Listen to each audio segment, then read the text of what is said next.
Good morning, everyone. Thank you for joining us today. We're just going to give it a minute or so, let everyone else trickle on in, and then we will go ahead and get started.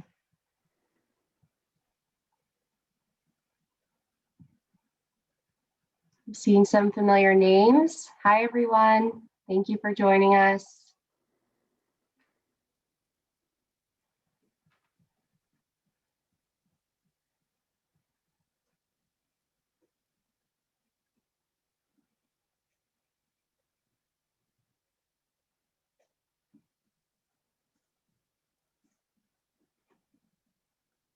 All right, starting to slow down a little bit, and for the sake of time, I think we can go ahead and get started.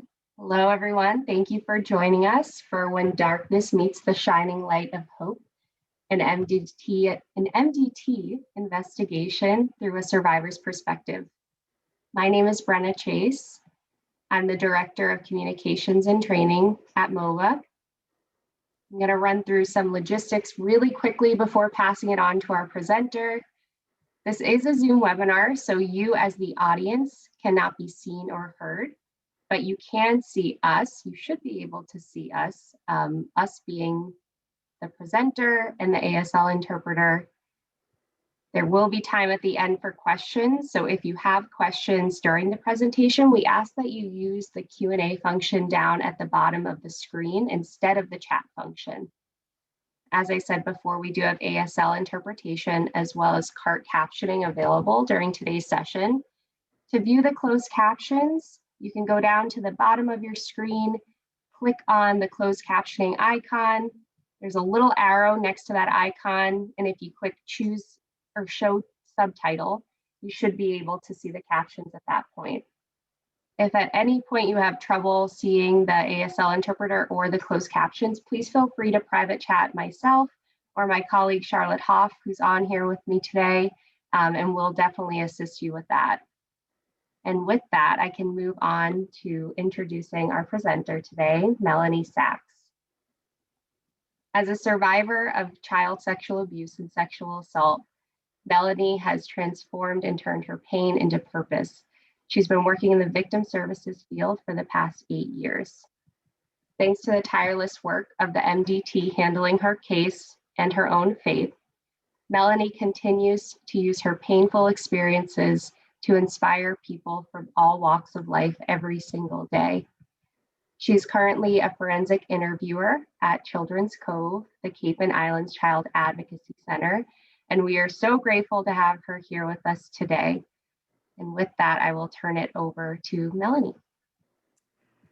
Hey, everybody. I just want to say a quick thank you to Charlotte and Brenna and the MOVA team for giving me the opportunity to speak to you all today and to share my story. I've attended this conference for the past 4 years, and it's really cool to be able to be here virtually with all of you to share.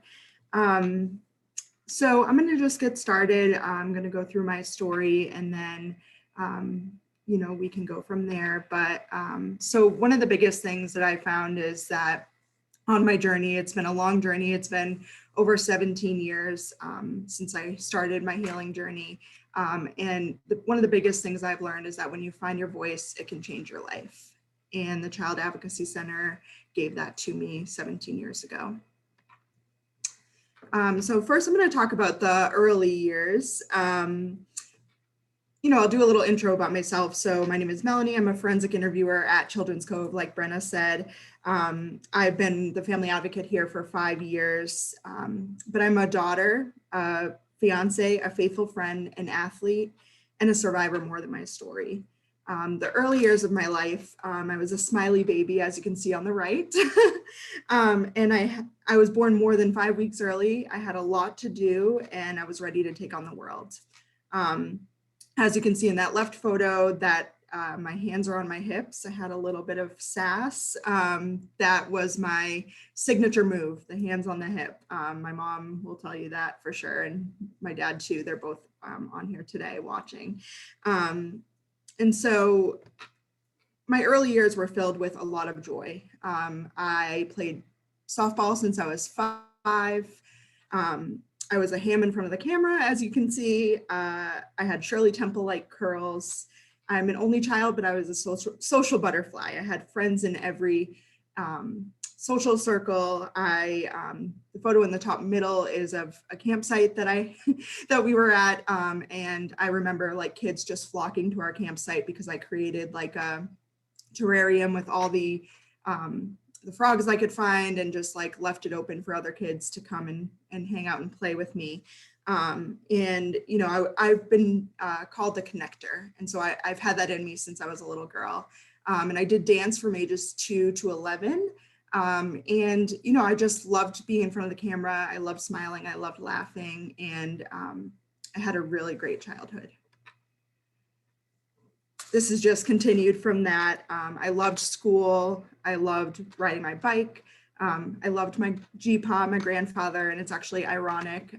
Today is the anniversary of his passing a couple years ago. And so it's really cool that I have a picture of him in here. He was such a monumental person on my healing journey. So, but yeah, so I loved, you know, the ocean is my natural habitat. So living on Cape Cod is my dream come true, probably since I was a little girl.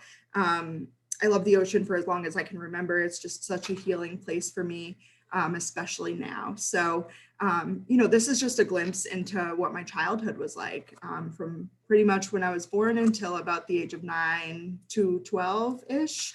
You know, and I still, in the midst of that, still had a lot of these moments, you know, it was, you know, that kind of childlike faith and that childlike experience was very much a part of my childhood. So the early years were all of these things. I loved the camera. I loved to dance. I was a social butterfly. I was smiling and laughing all the time. And I had a confidence that you could just see written all over my face. I shined everywhere I went. And I was really, really social. And then in 2004, this was the year that everything changed. Everything changed in an instant, the year that I was sexually assaulted when I was 12 years old. Now I'm going to talk about a couple different scenarios in my life where sexual abuse became part of my world. This was the most defined and the one that I went through the Child Advocacy Center for, but there are a couple other instances that did happen in my childhood and adulthood. Everything changed in an instant. The light was, you know, blown out, as you can see in my eyes here. That happy, vivacious little girl disappeared, and everything changed.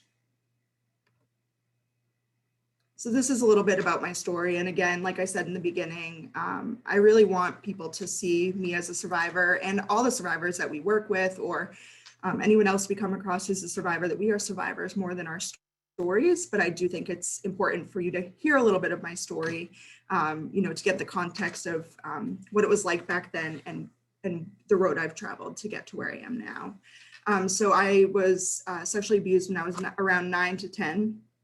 And I didn't remember this until I was 22 by my babysitter's teenage sons. I was sexually assaulted by a 17-year-old when I was 12 years old. He was a distant relative or friend of my best friend at the time. He sexually assaulted both of us on the same day at a New Hampshire elementary school in broad daylight. And then when I was 23, I was sexually harassed and assaulted by physical touch about my body and comments about my body by a grown man known to my family. He was our family mechanic at 23 years old. So each of these situations kind of shaped my healing journey, and I will tell you more about that now. So the aftermath of the sexual assault at 12, I'm gonna speak more about this in specifics, what happened when I was 12, because I have a lot more memories. And like I had said earlier, this is a sexual assault that did go through the Child Advocacy Center. I did end up going all the way through to a trial, and then really started my healing journey in a big way after that. So after the sexual assault at 12, I became ashamed and angry, riddled with guilt and anxiety and shame about my body. I lost interest in the things that I love the most, like dance, and I was in a sense of fear all the time. I lost the confidence in myself, and my once bubbly spirit started to fade. Most days it was hard to get out of bed. Most days it was hard to breathe. I was facing flashbacks and nightmares on a daily basis of what he said and did. I started restricting my eating because I wanted control over something. I battled self-injury and cutting to control my own pain after experiencing what was done to me. I felt painfully different than all the kids in my 7th, 8th, and even 9th grade classrooms, and a powerful deep seed of pain was planted in my heart. But the CAC was something that impacted my journey forever. I walked into the CAC in 2004 and I was terrified. I didn't know what to expect. I had kept a secret for a little while. My friend and I vowed that we would never tell anybody. And, he had threatened us that if we told him, that he wasn't supposed to be out in the woods with 2 12-year-old girls so that we couldn't tell anybody. There was a lot of fear there. He lived a town over from us, so I wasn't sure what he was capable of. And so, these are 3 photos that kind of depict my CAC journey. The first photo on the left is the actual child advocacy center that I went to, just the sign. It's still, the sign is still there, I think, but the location has moved. But the CAC in New Hampshire is still up and running. And then in the middle is a bear, which you'll learn about later the significance of, but just pay attention to the hope on the foot of the bear, because that's what I carried with me when I left the CAC the day I was interviewed. And the photo on the far right is a picture that is very, very special to me. The woman, you can see me in the middle there, but the woman to my left is my forensic interviewer, Christy McKenney. Many of you may know her. She worked at NCA and she's been a face and voice on the CAC movement for a long time. To my right was my victim advocate, Stephanie Callahan, and she was a crucial part of my journey through the 2-year court process and even a little bit beyond. And then to the far right is retired Sergeant Eric Lamb, and he was the detective on my case. And you'll learn a little bit more about Christy and Eric in a little bit. So this is, I did mention earlier that I did go through the court process. So this is the actual courthouse that I went to. Brenna had mentioned, faith is a really crucial part of my journey. And it came later. I went through a lot of years of healing before I found my faith, but, that trial was a long process. It took about 2 years with 5 postponements by the defense.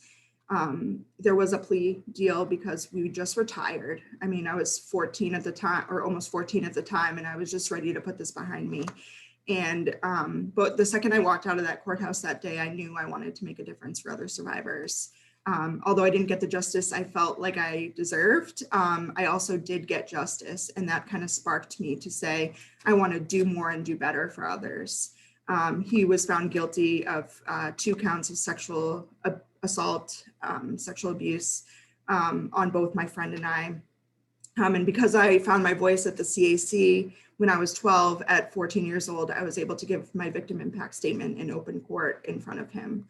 And again, that was the very beginning of my healing journey. I felt like when I walked out of the courthouse, I could finally breathe again. I felt like I was holding my breath for all those years, and it really did disrupt my my 8th and 9th grade years. But I had this passion in me, through that process, through enduring that I would go forward and do better for others and do more for others. And finding my voice over and over again was really, really healing for me, and still is. Okay. So now we're going to learn a little bit more about the impact of the child advocacy model and a beautiful reconnection between myself and my forensic interviewer. So I'm going to play this video now. I asked him to stop over and over again. He put my hands behind my head, so I just kind of stopped fighting. The flashback started right away. The biggest thing was remembering what he had said over and over and over. It would play in my head over and over and over. I would go to school, and there I would have to pretend that, I was like all the other kids.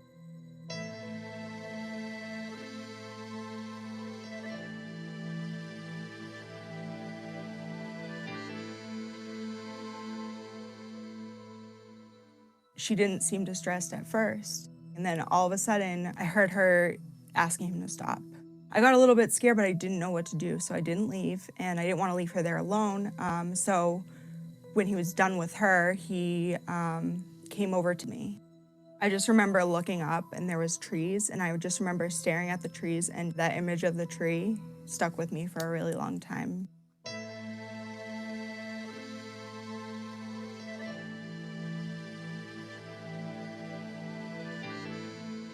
We were brought down to the guidance office, and then they had told us that we had to go get interviewed at this place about what had happened. And again, all I could think of is what he told me, that he would find us and that, we can't tell anyone about what had happened.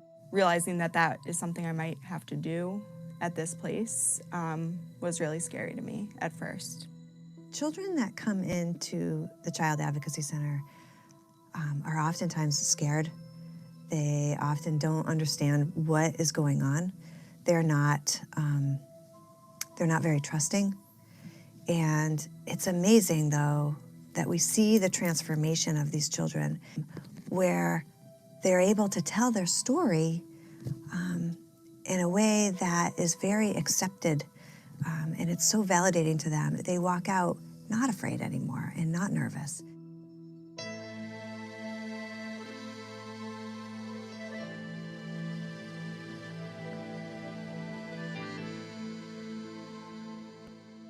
She just had this glow about her that I instantly felt safe. And she kind of told me that I was, she was going to be the one interviewing me, and that, this was a safe place that I could kind of talk about what had happened. And it was the first time since the incident that I knew it was wrong and felt safe talking about it. And I was finally able to let go of what was definitely going to destroy me. When this happens to a child, it feels like they are so alone. It feels like they are the only child that this has ever happened to. And for them to come to a place and talk to somebody who always talks to kids about this is amazing for them. And we can see that in their eyes. Forensic interviewing is very important because we get the facts and we find out what happens, and maybe it will go to court, and that's very important. But in my mind, it's almost more important that we're just sitting there listening to them.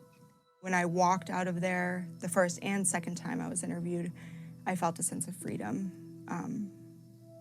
It's pretty indescribable what I felt. It's, something that I still carry with me today. When we came out of the interview, she thanked me for having the courage to talk to her and that I could pick out any bear that I wanted. And this bear caught my eye, and it had the words hope on the foot of the bear. And I just remember thinking, this is what I feel right now. I feel there's hope for me, that I don't have to live this miserable, locked up life anymore. This bear was kind of a symbol of my strength, but not only that, but the ability that one person could make such a difference in my life.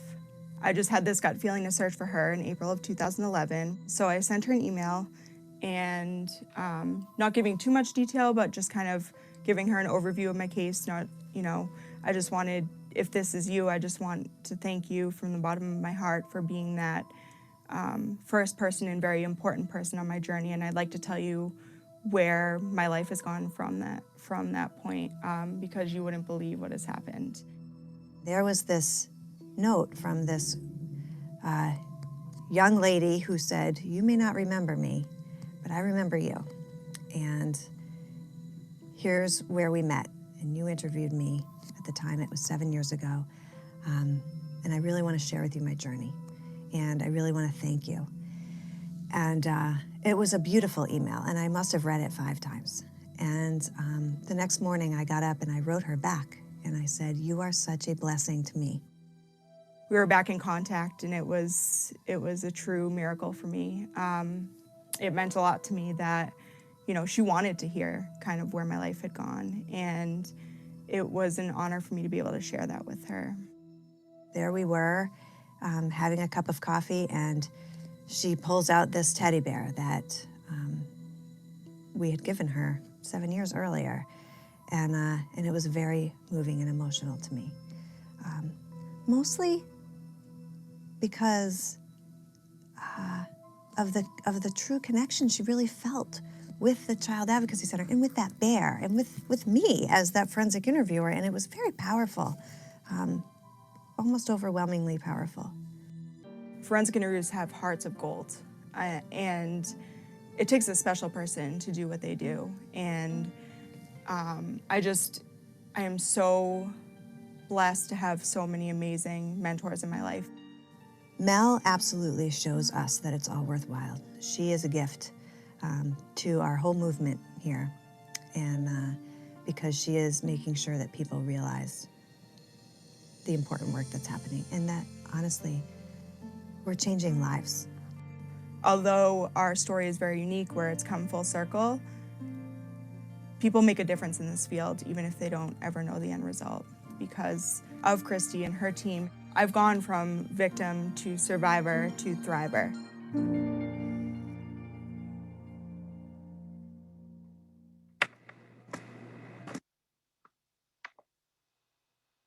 I asked him to stop.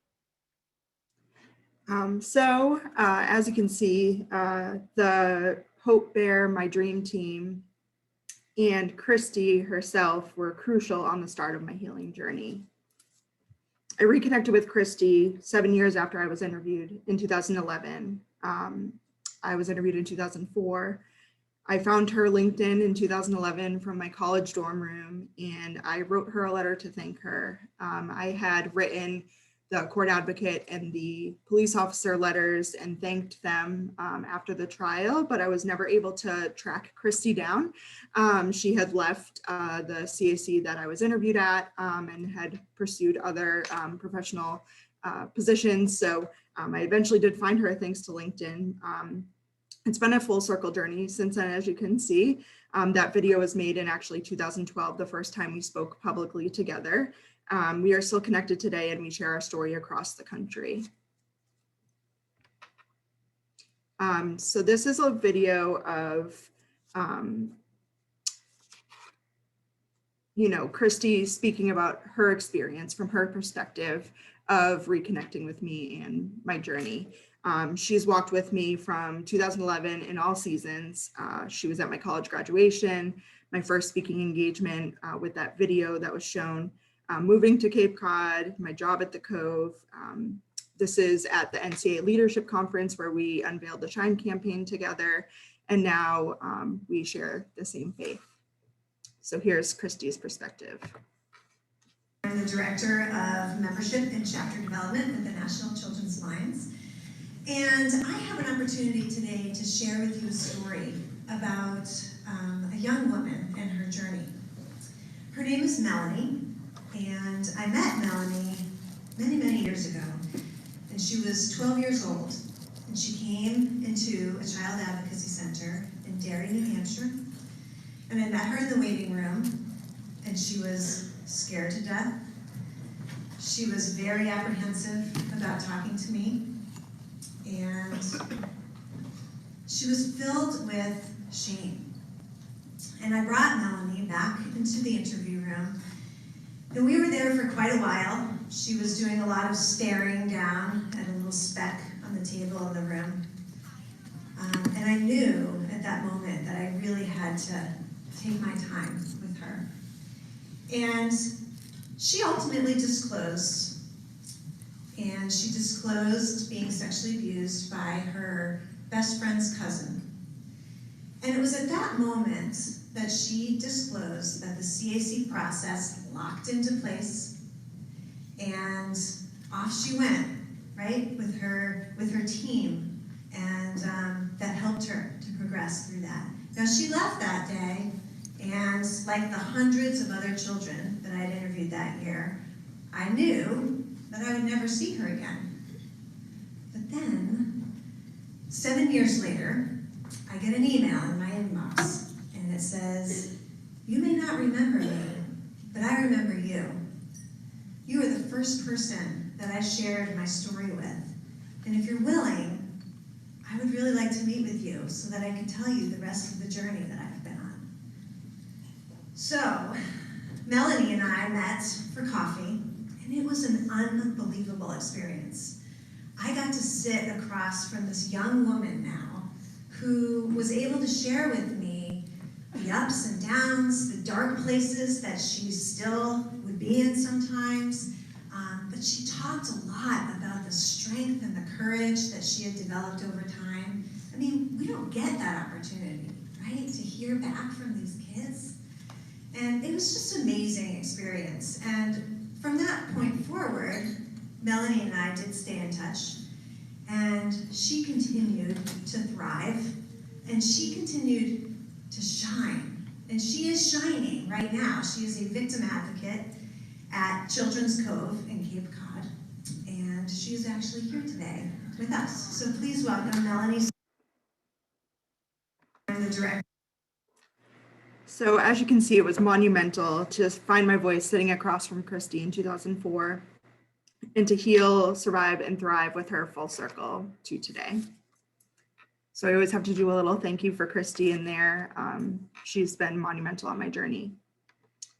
So now I'm going to give you the perspective of the detective on my case. I stayed in consistent contact with Eric Lamb through the years. I actually just talked to him the other day, and he's just been so supportive through my whole journey.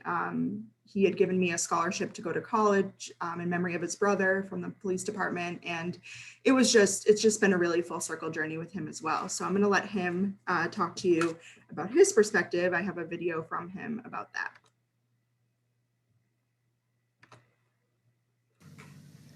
Hello, my name is Eric Lamb, and I am a retired detective from the Salem Police Department. During my time as a detective, I handled literally hundreds of investigations. Some of the most difficult investigations that I was involved with was investigating sexual assaults. These cases were often stressful, challenging, and honestly very emotional. These cases, you had to work directly with victims and hear their stories about what had happened to them. Working with these, and often many of these cases involve children, you would have to have them interviewed and tell their story about what happened. Fortunately, at the time of this investigation that we were working with, we were able to use the Child Advocacy Center.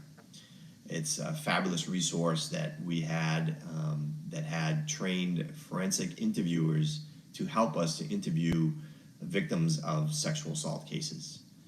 The important part of this advocacy center was that they could video and audio tape the interview without the child or the victim getting impacted by that, because it was done with a camera. They knew it was happening, but the camera was not really visible, and it made it a lot easier for them to tell their stories. It also allowed us, the police department, the county attorney's office, people from child services would also be in another room watching these interviews so that they could pipe in questions if they had, and the interview could be done professionally, cover all of our bases, and hopefully just done once, so this victim would not have to tell their story over and over and over again. Because it is true that if they have to continue to tell their story over and over and over again, it really is re-victimizing them, and that's not fair. But anyway, the case that we were talking about, it involved the young lady Melanie, and she was very young at the time, 12 years old, when unfortunately she was assaulted.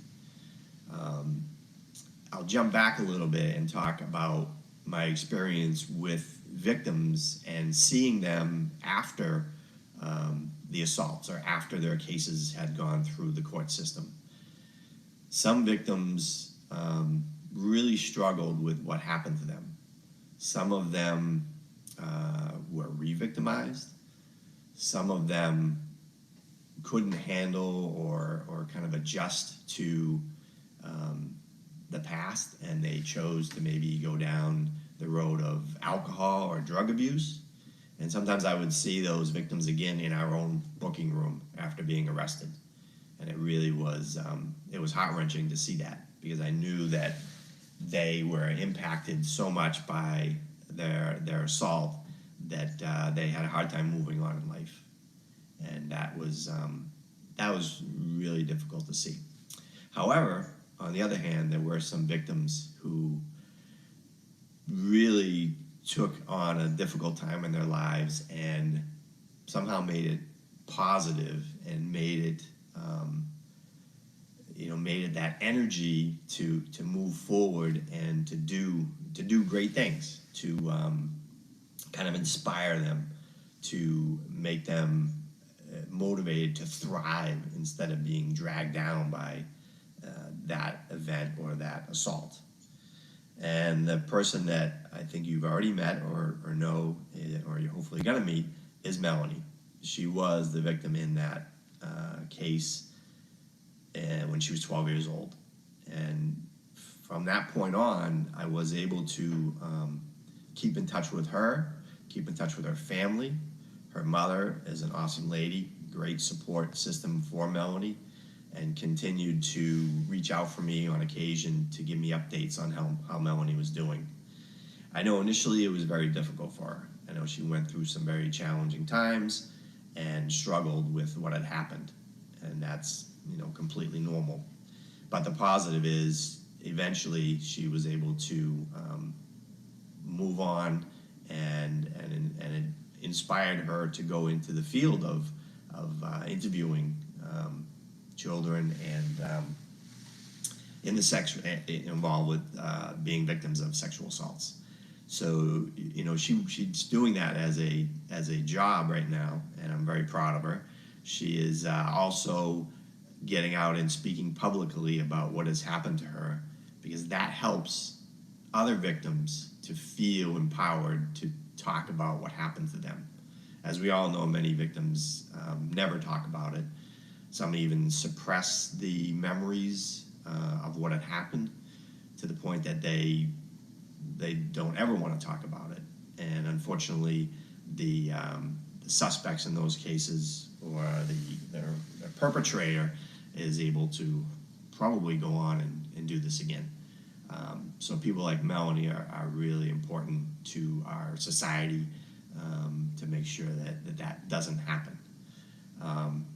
So proud of what Melanie's done. A small highlight to that is when she went to college, we continued to keep in touch with her and her mom, and we're actually so proud of what she was doing and how she had strong goals and motivations to do all those right things in society, that we actually were able to put her in for a scholarship that was in memory of my brother, who passed away at a young age. And we were able to help her a little bit with her college, and she continued on, graduated, and is doing great.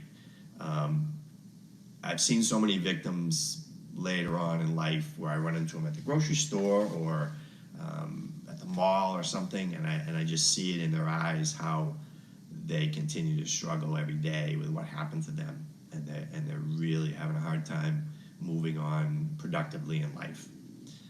But I'm also glad to say that there are many victims who do move on and do great things, and that Melanie is an example of that.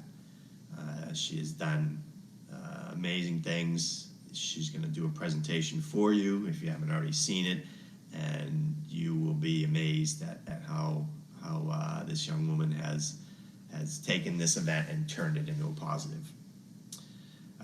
I'll close right now and just say, please listen to Melanie's message. It's important.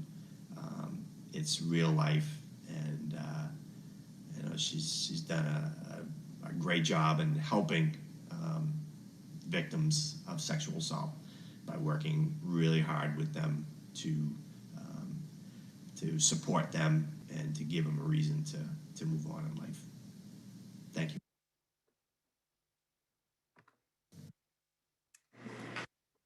So because of the CAC, what I gained was my voice was found, healing started. hope was believed in, faith was gained, dance was redeemed, purpose was found, and happiness and possibility was seen. Finding my voice looked like this. It looked like standing up and speaking my truth. It looked like reading poetry at a poetry slam. It looked like testifying for legislation for survivors. It looked like podcasts and interviews and news appearances and even one-on-one conversations. As you see Christy and I up there, having a one-on-one conversation at the leadership conference. You know, I was able to work with her on the development of the Shine campaign, podcast legislation change, AmeriCorps news segment when I was an AmeriCorps victim assistance program member in New Hampshire. Many interviews and articles, that Comcast video that I showed you earlier, the mini documentary of Christy and I's story, and many CAC conferences, local CACs, conferences, presentations, case review, going to case review and just sharing a little bit of my journey and how important each and every piece of the CAC model is. Here's just some more about what Finding My Voice looked like. I did a video with Northeast Regional Child Advocacy Center regarding victim advocacy and case review. You can find that from them. Also the Know and Tell e-course with New Hampshire Child Advocacy Centers, and being a part of One Voice and One Voice for Freedom, an organization with Nicole Braddock Bromley. So living beyond my story looks like a lot of things. Sometimes it looks like some of the public speaking I've done, being part of campaigns and different things like that, but it also looks like playing softball on a Sunday afternoon. It looks like going to the ocean. I live where there's an ocean on every corner, so that's pretty easy to do. But it looks like so much more than telling my story. It looks like spontaneous travel. It looks like you know, being the fiance that I've always dreamed of being. It looks like being a faithful friend and a daughter and an athlete and just a person in this world, you know, trying to bring light in darkness. And you know, it looks like so much more than the story that I've brought you on so far. So this is a beautiful letter that I received from a child. It was one of my very first cases as family advocate here at Children's Cove.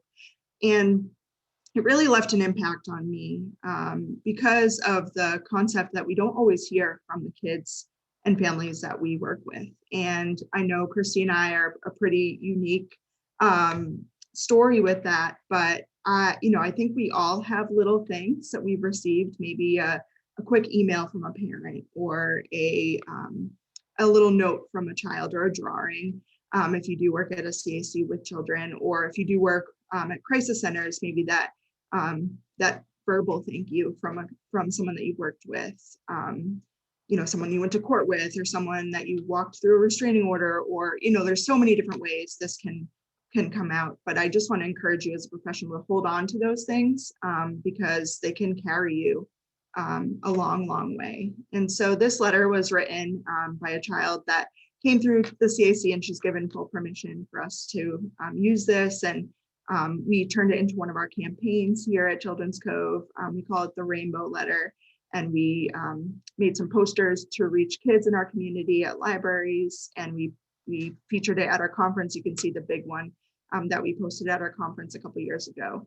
But I'm just going to read the letter. I'm not going to read her name or anything. It's an 11-year-old girl. Today I'll be writing to you about my experience at Children's Cove. Children's Cove is like amazing. They help you with what happened to you. I was sexually abused when I was 9 and in 3rd grade. And my sister was the first person I told. I was afraid to tell my parents. It was on my birthday and they kicked him out. And they asked me, I was crying, and I told them everything. And then he was gone.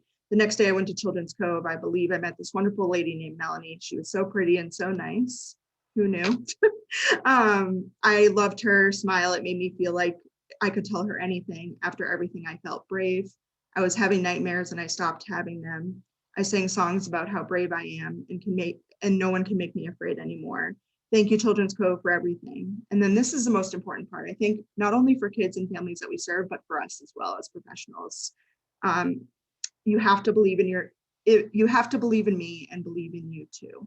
And, we want to believe in the kids and families that we work with going forward, that they can be more than their stories and they can live beyond their stories and do incredible things like Eric talked about. And so I just wanted to highlight that, as that full circle, journey, very much like my email to Christy, this was a letter to me. And I want you all to hold on to those little moments that, and not for the recognition, but just for the ability to keep going. Similar thing here. This is really the moment that, in my, 8 to 9 years in victim services, it's really important to hold on to the little things. I started my career in 2012 as an intern at the CAC in my college town in New Hampshire. And 2014 to 2015, I was an AmeriCorps victim assistance advocate at a crisis center for domestic violence survivors. And just like reminding you that these are the messages to hold on to, the little victories, the little things are the big things for us. This is hard work. And as much as, we can feel really strong most days and we have to come back and do it again the next day, I want people to remember, that we are not immune to this work hitting us. And, it's really just important to remember why you started, especially if you've been in it for a long time, and, use that as a reason, as your why to keep going.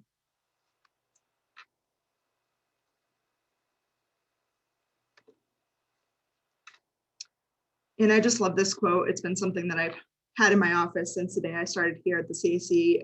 It's a beautiful thing when a career and a passion come together. And that's also just a little tidbit for you to remember as you go forward in your career. Again, just back to, you saw that young girl, that little girl, super happy, bubbly, ham in front of the camera, confidence. And then you saw that young 12-year-old girl broken by something that happened to her.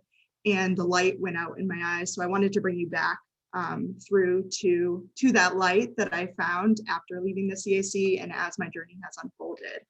I am a survivor more than my story, thriving and shining and advocating professionally. And as Brenna said, I recently shifted my role. I've been the family advocate here for 5 years. And now I'm going to start as our lead forensic interviewer here with my incredible team behind me. So I'm a survivor more than my story, but so are the survivors that we work with. Believe them and believe in them that they will go on and do incredible things. My hope for other survivors is that they feel loved and supported and cared about, that they're believed, that they find health, joy, happiness, faith, and hope along their journey. What we can give to them are the little things, because the little things are the big things and stories matter.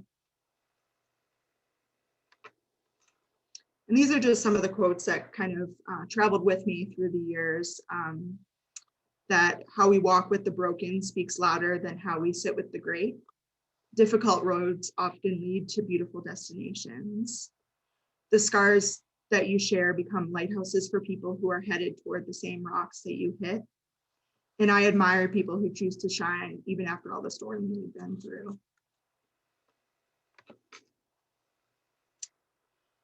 Here's just a few more photos just to bring you along on my journey with me.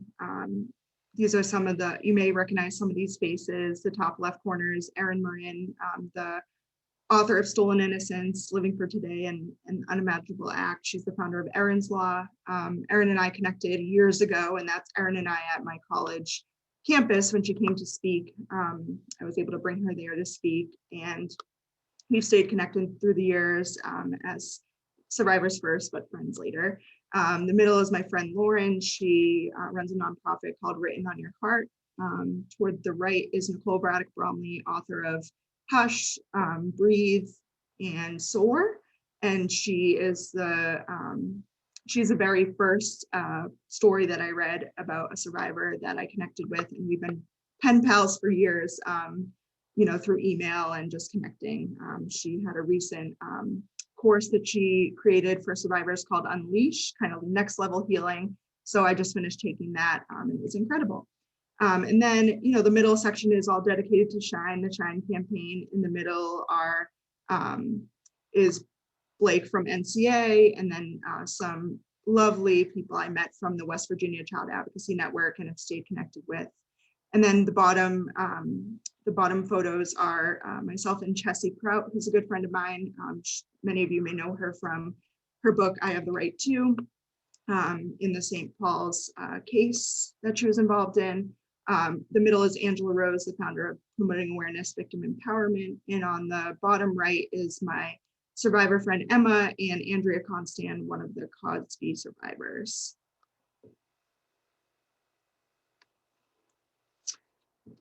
So as you can see, solidarity is important for survivors, unifying together as with our experiences. It's a very intimate crime that can happen against someone's mind, body, soul. And I've met incredible survivors through the years who've gone on to do incredible things. And here's just a few of them that I've crossed paths with, who I sent them those necklaces for Christmas one year. And it just is symbolizes the unity among survivors. So my CAC career, my decision to stay in the movement, I think this is important, that not every survivor that comes to our doors is going to go on and work at a CAC or be involved in the field. Actually, a lot of survivors don't want anything to do with it. It's one of the most difficult and darkest times of their lives, and they just want to move on. And that is completely okay. I love my friend, Nicole Bromley, who I just described in the last slide. She always says, we are not all called to a platform, but we are called to use our voice. And I love that, just because it takes the pressure off. I know that my story is very unique, where I've taken it full circle, like in all ways. And I've stayed in the movement, stayed in the CAC career, doing the exact thing that is, related to the darkest years of my life. But it isn't for all survivors. And I think we need to honor that as well. But when a survivor does come into the field, we need to celebrate that too. So it's a beautiful thing when a career and a passion come together.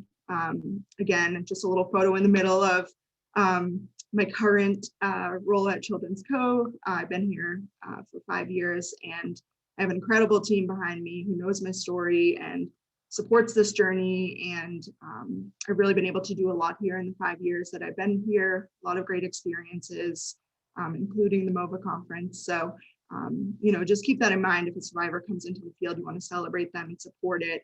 Obviously, keeping in mind that, some people may not be ready to step into that space, but there are many survivors that are, and that should be honored, like my team has honored it for me. Just a brief photo of the courthouse that I now walk families through.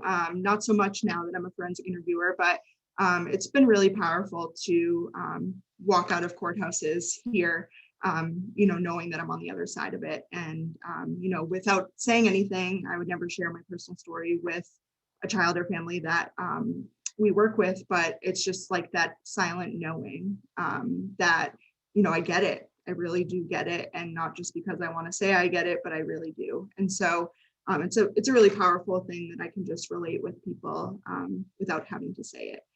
So it's been really powerful to walk in and out of courthouses around here. It's really amazing to see what a full circle journey can do for a survivor. This is one of the most important things I think I've learned on my journey, that healing is not linear. I think people may look at my journey and think, oh, she's, there are still things that you deal with in every milestone.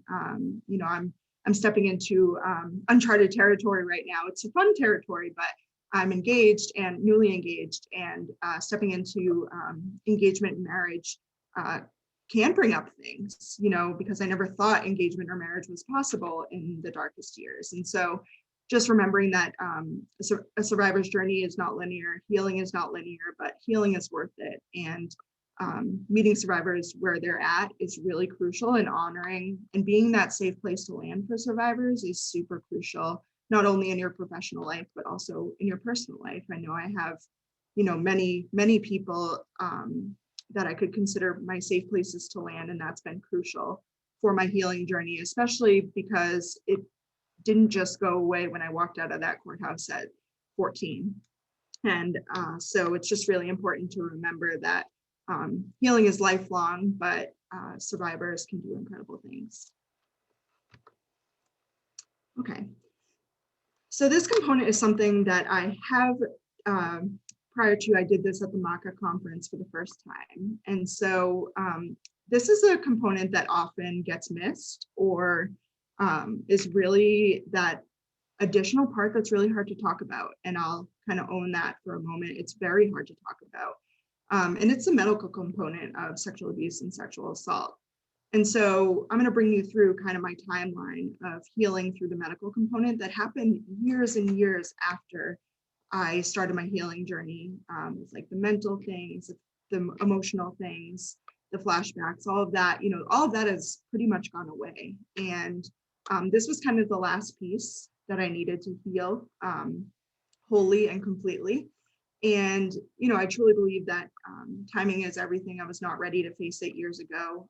But as I've faced healing in such a deep way the past couple of years, with my faith and walking through with a different lens and being, working in the field, this type of healing is so important, the wholeness and healing of a survivor after sexual assault. So like I had said, in May or June of 2004, I was sexually assaulted. I obtained in that moment an internal injury. There was scar tissue evident internally. I did go through a SANE exam, a sexual assault exam, and by one of the best SANE nurses in the state of New Hampshire. There was a note that was written. I had requested my records years later, because I was curious from a personal and professional standpoint of how everything went. I don't really remember a ton like in the moment. So I wanted to read some of the transcripts from the trial and get the medical records and all of that. So I did. And there, I had an issue for a long time. So July of 2006, the trial ends and my real healing begins. And then when I became a teenager, not long after that, at 15, 16, 17, I was unable to wear tampons. And, there's no shame in that, but there's also, I knew that there was something very wrong. And I didn't remember in real time that there had been something noted from the SANE exam. But I did request those records to see if anything had been. I was curious. I knew there was a record out there somewhere. And so I went back. And I was in a really healthy place going back, and this isn't for everybody to go back, but I went back and I had a lot of physical pain, age 17 on, and I, tried to endure the pain to feel normal. I wanted to be able to wear a tampon if I wanted to, and I didn't want shame around each and every month, and I wanted to feel normal like my friends. And so fast forward to 2016. This is a whole nother presentation for another day, but I was in a plane crash in 2016. And so I was really paying attention to my body for the first time in this way. And I was, going through all this testing and all kinds of things. And I just got this kind of tap on my shoulder to say, like, it's time to face this piece. And, I was single at the time, and so I wasn't worried about future or children at the moment, but that has always been a fear of mine, because if I can't wear a tampon, like, how am I going to have a child? And it was definitely something that was eating away at me in the back of my mind. So in 2016, I'm in this plane crash, I'm in and out of the hospital. I finally get the courage to seek out a gynecologist, and I went to the gynecologist once at like 17, and I was literally like super traumatized and swore I'd never go back. And now I'm kind of thankful, because it would have been pushing it. I wasn't ready to deal with it back then, but now, in November of 2018, I get referred from my local doctor to the Boston specialist at the Care Clinic at Brigham and Women's. If anyone knows Annie O'Connor, she's been incredible at getting me connected to who I needed to be connected to there. And then I saw the chief of gynecology at Brigham and Women's, and we started this journey to healing, this particular journey to healing. So I started in January of 2019, I started pelvic floor physical therapy, and until May 2020, it was a year and a half, twice a week, intense treatment for vaginismus, pelvic pain, and pelvic floor dysfunction as a result of trauma. And it was held in my body for over 17 years. And since then, I found so much freedom and healing that I never knew I needed. I felt really healed, you know, especially after I defined my faith and was able to walk through my journey and with the support that I had.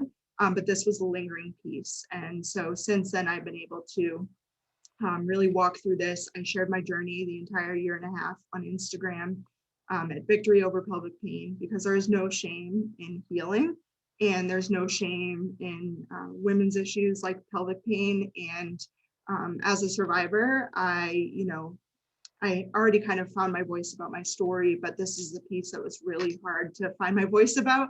I didn't really know how to talk about it. And so, you know, this is really the only the second time that I've shared about it. But I think it's important to recognize that the survivor's journey is not linear. And, you know, for someone like me who had so much healing prior to this coming to the surface, I think, you know, it's important to know that, you know, the medical component is so important. And I interviewed 2 SANE nurses, one that I work with, she's incredible, and another one from another county in Massachusetts that I've connected with. And I'm going to share with you a little bit about their perspective of the importance of the medical component. So the value of the medical exam, a conversation with Rachel Nemec and Deb Sorrentino, pediatric sexual assault nurse examiners.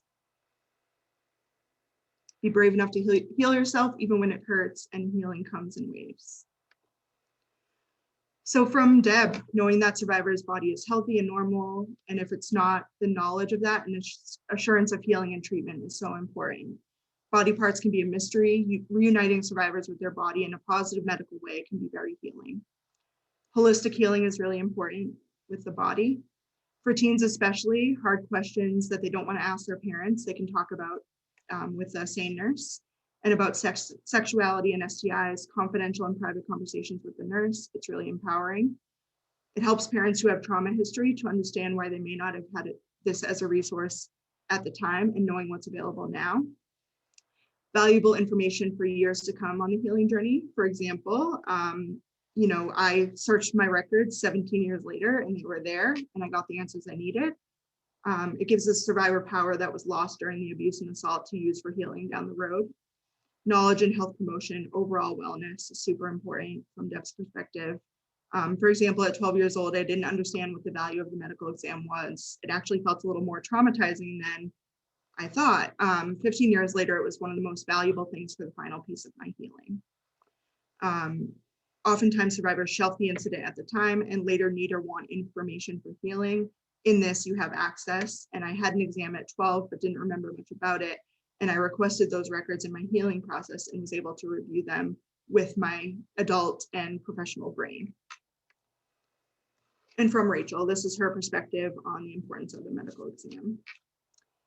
Never underestimate the purpose and value of the medical exam. The body heals. The body heals so remarkably well. The exam gives reassurance and validation. It is therapeutic and a very important part of the healing process, but can be forgotten and or misunderstood or underestimated. The body disconnect that somebody used the survivor's body helps survivors reconnect to the body to feel whole again in the medical exam. It's a disservice to survivors if we don't talk about this medical piece. The exam is a place to explore together. It gives survivors power and connection back. It gives them the idea that this is yours, referring to their body. The key is to walk with and beside survivors in this, to remind survivors that abuse and assault doesn't define their relationship with their body. The scars that no one can see, but sometimes are left behind. The injuries that you do see are often only visible and knowledgeable to the survivors themselves. If done well, the CAC down the road might be a place where kids want to come back to see their records, and kids have questions, and it's truly remarkable the questions that they have. There's courage to face the GYN issues as and adults if they have a foundation for that early on. Down the road, there's validation. This validation is crucial. It defies them feeling crazy about what their body is telling them as a survivor. It impacts overall health, gut issues, hormones, and menstrual cycles for females. There is so much power that comes from the space within the exam. There's conversation and reconnection to self. There's hopeful that things are changing and for that your body will speak to you. It's imperative for survivors to need someone to be gentle, calm, and kind physically and emotionally. The access to care will be helpful, not harmful. So much healing in other ways is provided in a medical exam. This is often the last piece that survivors face. Survivors don't often know that healing was even needed in the body until the body alerts and milestones, relationships, sex and intimacy, marriage, and down the road. There is no blanket response. There's a framework for every kid, teen, and adult survivor. It's different. Transparency is crucial, and telling kids what may be on the horizon is necessary. It might not be true today, but down the road, remind them that the survivor is not alone. The medical exam is a great place for that. So that was a little bit about the medical piece. Definitely open to any questions about that. But I just want this is a handout that I believe you'll have access to if you don't have it already. This is a handout that MACA, Massachusetts Children's Alliance, puts out, and I love it. It talks about what it looks like without the CAC approach and so many more steps, so many more people to talk to. And then with the CAC approach, even if you have to go back, I was interviewed, I think 2 or 3 times, but they were minimal to get additional information. But I had a great experience every time, and you can see the true impact that the CAC made on my journey. But the CAC is such a beautiful place for survivors to start their healing journey. And this is just something I like to end on, the starfish story. It is something that has been part of my career since I started my career. And if you haven't heard it, basically the story is, it's great to put on your bulletin board or just print it out. The story basically goes that if there's a child at the edge of the ocean, there's hundreds of starfish washed up on the shore. The child is frantically picking up those starfish, throwing them into the ocean because the child knows that if they stay out in the heat too long, they'll die. So there's hundreds of starfish. There's an adult watching from up above on the dunes, and the child says, the adult goes down and shares with the child, "You'll never make a difference. There's too many starfish here." And the child looks up, kind of perplexed and kind of disappointed, takes one more starfish, throws it into the ocean, and says, "I made a difference to that one." So if we can make a difference to one child and family, whether we know the end result or not, it's worth it to go back every single day. So I'm going to end that there. As a woman with a strong faith, a passionate heart, and a passionate voice and an open heart, it was an honor to share my journey with all of you. And I think we can open it up for questions now. If anybody has any questions or wants me to go back to anything, I am open to that now. I do have one question in the Q&A function, Melanie. Says, have you done any educational outreach to middle school age groups? I have not. I haven't ever been in a place with that opportunity, but I'm willing. If someone has a lead on that, or any way that I can share a abridged version of my story in middle schools. I've done a little bit in high schools, but middle schools, it's kind of hard to get into schools, because they do have a lot going on for education for kids and health class and all the stuff that they have to get done. So I have not been presented with an opportunity to go into a middle school. Not seeing any others, but I actually have a question for you, Sure. Melanie. Many people who do the work, like you, are survivors themselves. So I'm wondering how you set and maintain boundaries for yourself while you're doing the work. How do you care for yourself while you're also caring for others, in a sense? Yeah, that's crucial. I think it's looked different over the years. I think initially I just went in like throttle and was like, I want to do this. I want to help survivors. And But I think from the very beginning, and Christy was instrumental on this because I didn't really start my career until after reconnecting with her. And she always told me, like, you don't want to jump into this before you're ready. And she always kind of warned me of that, but she was super supportive of me getting involved. And so she always kind of checked in with me about that. So I think the biggest thing is having someone to hold you accountable to that. Someone that, you know, has been really influential on your journey or knows your story, to hold you accountable, like, hey, you're doing a little, like a lot. Like you're doing work during the day and then you're doing 800 events in your free time that relate to this work and to trauma. So I think through the years, it's morphed for me. I've, you know, found what works for me in different seasons.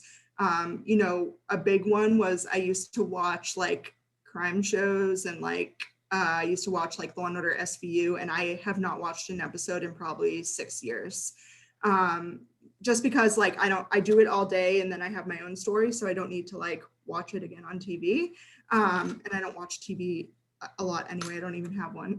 But you know, it's just like those little things that like didn't seem like a big deal to me initially. And just to really be self-aware of cutting those things out, or sometimes your best yes is no. Like there's been things that I've really wanted to do, but I had to turn them down, or had to make sure that, you know, or plan for them, be intentional about how much you're doing. So like, let's say 1 week I have like for example, this week I have, you know, I have work on top of this, you know, and this weekend will be nothing to do with, you know, this work or, you know, anything, or my survivor story even.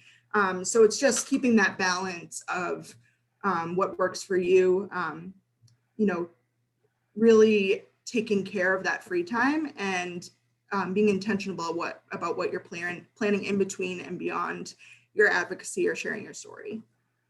Yeah, definitely self-care, right? Mm-hmm. Very important. For me, it's the ocean. So if I've had a long day, like today, I'll probably stop at the beach on my way home from work just so that I can like, you know, clear it out and then start fresh tomorrow. And I play softball too. So that's a huge thing to do after hours.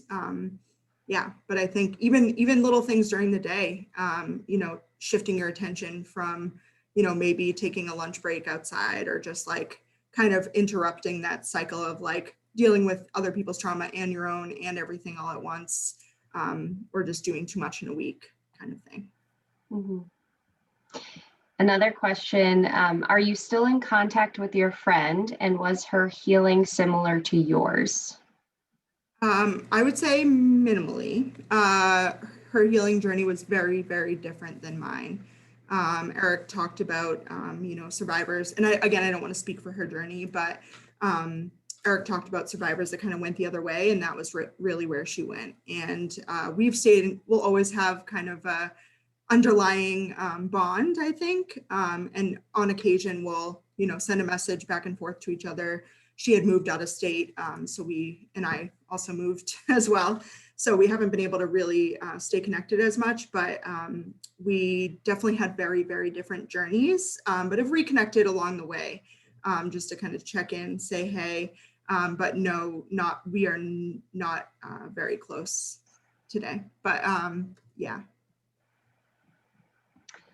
How was your relationship with the prosecution team? Is there anything you appreciated or would have liked done differently? Yes and yes. So the prosecution team itself, I honestly don't even remember who the prosecutor was. And I think like looking back, I might have paid more attention to that, just like now that I know what I know now. I think I could have, you know, had a better interaction. I was so young though. I was like 13 going through this process. So, you know, my mom was mostly communicating with them, and but I did, you know, like I said, the victim advocate was, I called her all the time. Like I went to meet with her all the time in preparation. She was really my kind of lifeline during that time, and she was a huge support to me in many facets of that 2 years. But the prosecution team itself, I don't even remember, like, I know I had to have talked to them at some point, especially on the day of the trial, but I don't have a huge memory of that specific team. I think there were 2 prosecutors on the case, but it was really through the victim advocate at the courthouse that I communicated with and felt the most support from. And in regards to anything different, I think it was a tough case. There were some very complicating factors with my therapist was put on the stand, and she was seeing both my friend and I at the same time. So there was a lot of back and forth with the defense about that. The trial was postponed 5 times in 2 years. And now that I work in the field, I know there's like sometimes not really anything you can do about that. And so like I've let go of kind of some of that, like, why did that happen? Because I now understand the process. But I think the biggest impact of thing that I felt injustice about was that what he was convicted of was not what he did to us by case law. So, the case law was like on top of, and what he did was inside. And so, that looking back at that as an adult survivor, that feels unjust, but like they were kind of up against a wall because the defense said that they would appeal it if he was convicted of the highest level. So we didn't want to go through that. So we kind of chose to take the plea just to get him accountable somehow. So it was a challenge. And I think, keeping that in mind, I know it's a lot of times out of prosecutors' hands, the wording on the case law, but that did impact me in a, not for long, but I definitely had to process through that, like what he was convicted of is not what he did. And it was less than what he did. I don't see any more questions. I'll do a last call. Let me check the chat. Don't see any in the chat. A lot of thank yous. We even had someone say they had a similar story, but were never able to share. So they want to thank you so much for sharing your journey. Of course. And again, people can write down my contact info if you want to follow up on that, or for any, if anyone has a connection to a middle school, I'm willing and able. So, but definitely, I'm an open book, as you can see. So if anyone has any, wants to chat after this or has any questions that they didn't want to, put me on the spot for right now, that they want to chat with me about, that's totally fine. And yeah, I think, it's a lifelong journey, but, there's a lot to learn from survivors that are willing to share their stories. Definitely. And thank you so much, Melanie, for sharing your story with us today. We're getting more thank yous in the chat. I'll let you look at those yourself because some of them are pretty specific. But thank you again. And thank you all for joining us today. We appreciate your time. And just so you all know, we will be sharing this recording. This was recorded. So we will share that with you all at some point. And I also want to use this as an opportunity to invite you all to our future Victim Rights Month offerings. Those can be found on our website. I believe Charlotte will drop a link in the chat. I think she just did actually. There's also a feedback link. So if you have any feedback you'd want to provide, feel free to do so using that link. Thank you again, Melanie. You were so incredible and we're so grateful that you spent time with us today. Thank you, everyone. We are giving you back about 15 minutes of your day now. So feel free to take off. Thanks, Melanie. Have a great day, everyone. Thank you, everybody.